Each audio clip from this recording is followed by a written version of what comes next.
Happy Monday, everybody. Ooh, excuse me. Happy Monday, everybody. It is Brandon Foster here to encourage you, inspire you, uplift you, to help you live your most joyful, fulfilled, and abundant life. Today, I want to talk about something that a lot of people don't talk about, which is the idea of letting go.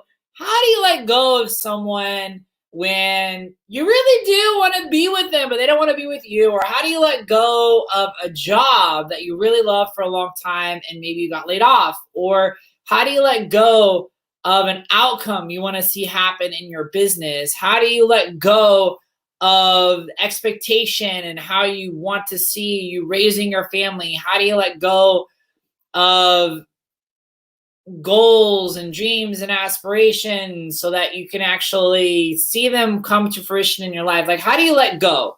And why is that? First of all, why is letting go so important? And this is such an enlightening concept. A lot of people don't understand that letting go actually helps allow in. So we're going to talk about how to let go today. This will impact your relationships, and it'll impact your finances. And if you are attached to anything in your life right now, whether it is the idea that you need to lose weight, or the idea that you can't attract love in your life, or the idea that you're stuck, or whatever it is that you are attached to, you need to watch this video, because this video is going to be really helpful for you. It will completely open up your mind in a new way you haven't experienced before. And I've been practicing this a lot recently in a lot of different regards of my life. And it's been really transformational. And it's a process. It's not something you just do once and like you're done. So let's talk about why letting go is important. First of all, understand why letting go actually allows in amazing things into your life. So the easiest, most simplest way I can explain this from a practical standpoint is, imagine that you want to have new furniture or you want to have new clothes in your closet. In order for you to have this space for the new furniture or the new clothes, you have to let go of the old clothes and let go of the old furniture. If you remain attached to the clothes that you have, you don't have space in your closet for new clothes. If you remain attached to the furniture that you do have, you don't create space and allow space for the new. So when you say it like that, all of a sudden it starts to click, right? So if you want to establish a new identity in your business, that you are a 6-figure, 7-figure business, you got to let go of the identity that you're a 5-figure business.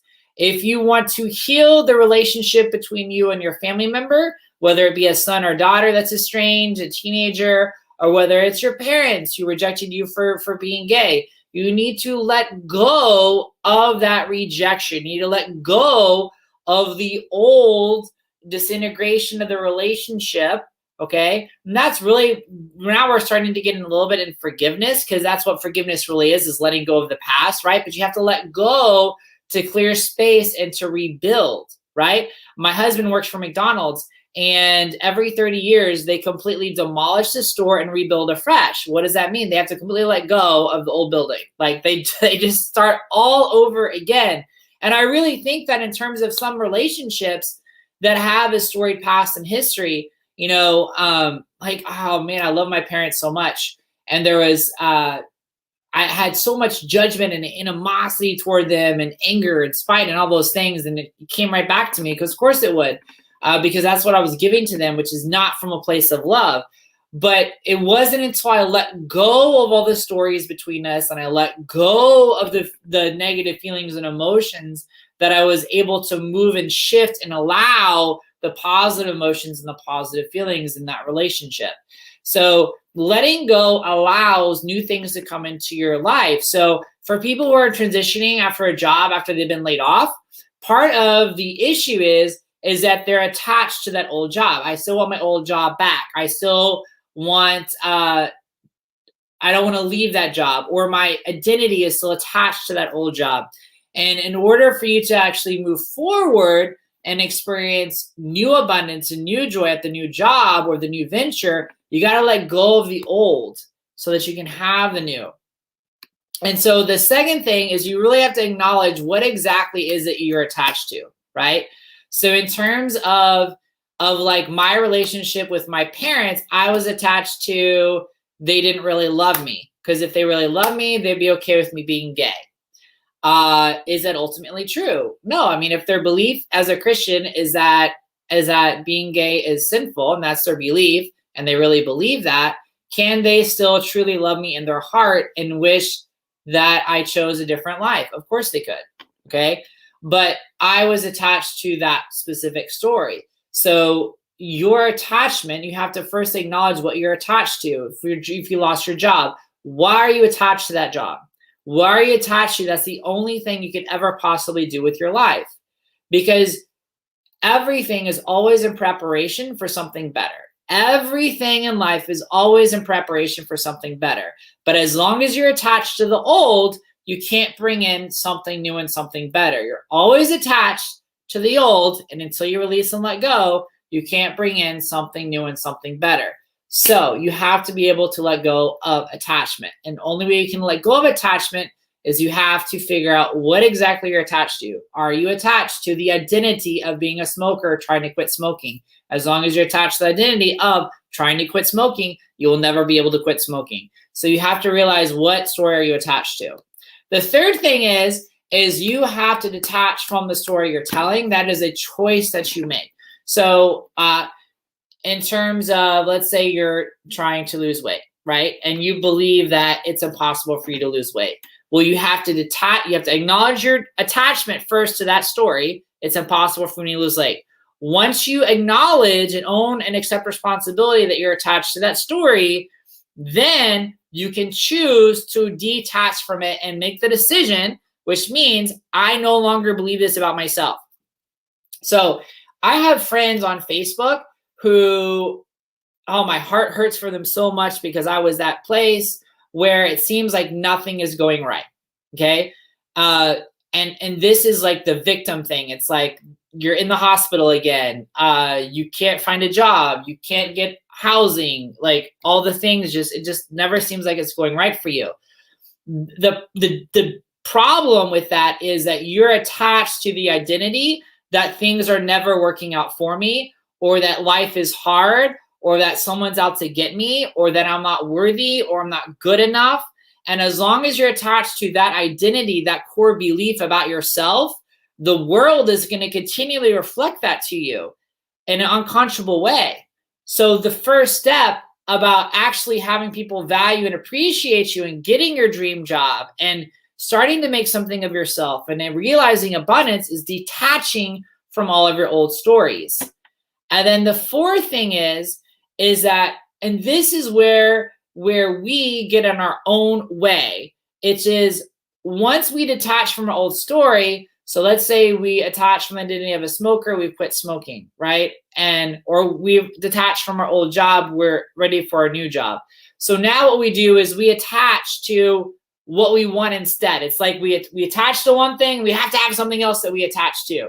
It's kind of like when people break up and they just start dating and they attach to somebody else because they're not comfortable being in their own body, being by themselves. So what do? They attach, they break up, and then they attach to somebody else immediately. And that's not healthy, because you're just going from one attachment to the other. And the reason why that is not the best way is because when you go from one attachment to another attachment, you're not actually allowing God and the universe to provide for you in miraculous ways that you never even knew that were available to you. Because when you completely detach and you focus on just the feeling of what you want to feel in that new job, then you open yourself up to limitless possibilities that could only be orchestrated from the divine that you could experience. So like, if you want to lose weight, decide that you're going to lose weight, detach from how that looks like. Maybe losing weight for you doesn't involve working out. Maybe it just involves a different diet. Maybe it involves arranging your diet a little bit and having a personal trainer. And detach from the idea of exercise, because exercise could be a long walk around the neighborhood. It could be Shaun T and Sanity Max 30. It could be a whole bunch of different things. The problem is we get attached to our views and our perceptions of what it should be or what it should look like.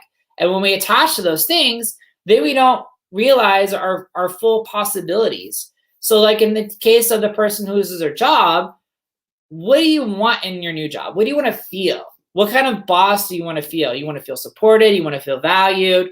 How much money do you want to make? Well, you want the money that allows you to feel free to provide for your family. It's not really so much about the actual dollar value. It's about the feeling and the ability to go and do what you want to do, the satisfaction, right? That's the other thing, is the satisfaction of the work that you're doing that is really important. So when you focus on the feeling as opposed to your view of what the outcome is, then everything tends to open up in a really different way. So like with my parents and my relationships, like I wanted to focus on the feeling of rebuilding, of communication, of love again, and miracles. And I remember the biggest miracle that I got since I started rebuilding my relationship with my parents was when my mom sent me a birthday card and birthday present for my birthday. I have a Goofy statue over there that she sent me. So focus on the feeling that you want to feel and then allow everything else to fall into place. And then miracles happen. So that is how you let go. All right. If you all haven't already, make sure that you like and subscribe to us on YouTube and check out the 7 reasons you might be stuck. Check out that free masterclass and 7-day relationship challenge. I'm actually going to do it in actual Facebook group where I provide some like journal assignments and some live videos for only the people that are a part of that. So if you haven't signed up for that already, I suggest you go ahead and sign up for that. And I hope you have a wonderful Monday. Bye.